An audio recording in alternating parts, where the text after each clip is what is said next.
What's up, everybody? James Duggan here with IGN Access. Joining me is Miranda Sanchez here to talk about EA Play. You had questions on Twitter, and Miranda hopefully has answers.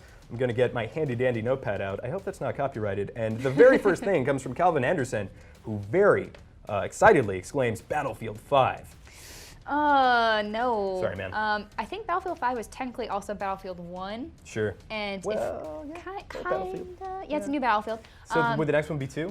But transitioning Who straight knows? off this topic, We don't because know. Battlefield 5 probably will not be there. Yes, regardless, EA has already said that they are not making another Battlefield right now, that they are going to be really into Battlefront Star Wars. Sure. So that's not a thing within at least the next few years, is what one of the EA execs said. So we're not really sure what's going on there, but we'll just have to wait. Cascade Gaming would like to know new content for Battlefield 1 and Titanfall 2.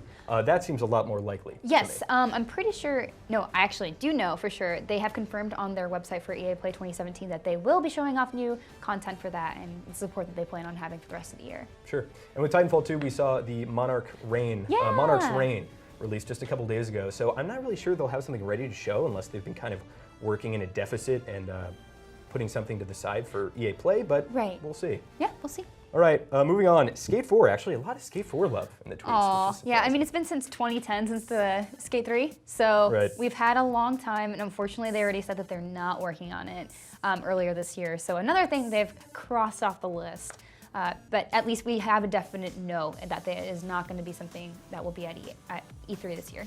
All right, let's address the Darth Maul in the room and talk about Battlefront 2. Yes! Okay, so this is really exciting because we do have such a big focus on the campaign, right? That's what everyone was missing last time we had Battlefront come back. It was a lot of fun, and people were like, hey, where's that campaign? And now this year they have it, and they're obviously very, very focused on it.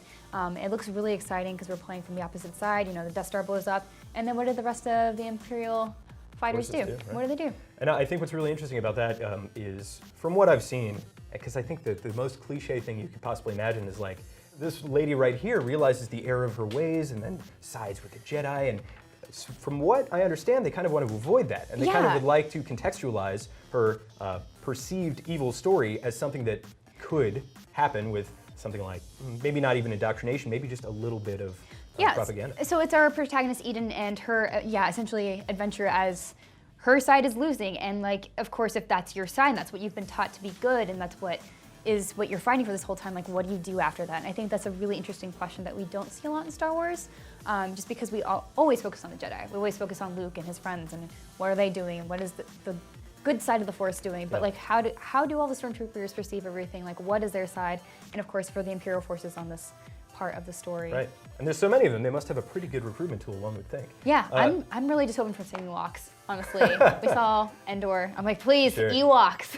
So the idea of playing as Inferno Squad, this kind of elite entity, kind of like a la Republic Commando, is really exciting. But let's transition over and talk about the multiplayer, because Battlefront has traditionally been a multiplayer-focused game. And with Battlefront 1, it was, I think the core of the game was there. There was some stuff as a Battlefield player who's been keeping up with that series that it kind of felt like a step backwards in some areas, like power-up pickups and vehicle pickups. I would love to see a much more emergent transition to getting into something like ATH. A lot of it just felt so much more simplified, which I think maybe they're trying to tone it back just a little bit so that it's a little bit more accessible for people who don't typically play Battlefield.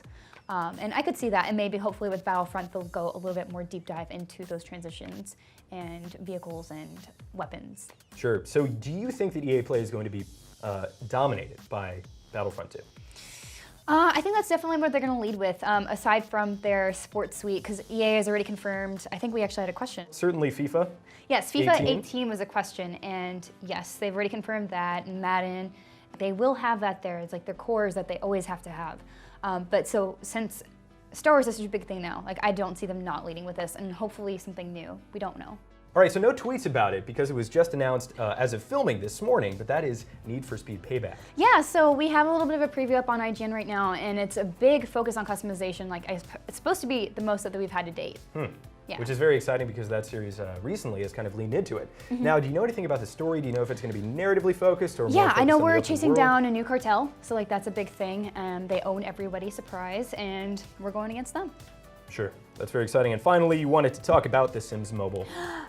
Take it away, I can tell you're excited. Yeah, so this is like the weirdest thing that I pick out specifically from this because I love The Sims. Sims 4 wasn't really what I was looking for. And so they bring up Sims Mobile. They haven't really announced much aside from a trailer. And it's weird for me to be so excited about a mobile game, but it's pretty much a Sims experience promising like social play. So kind of like Sims Online and call back to that from the old days. And so like you make your character, you make your house, and then somehow you interact with people online. And that's like a really interesting idea and seeing how that functions on mobile devices.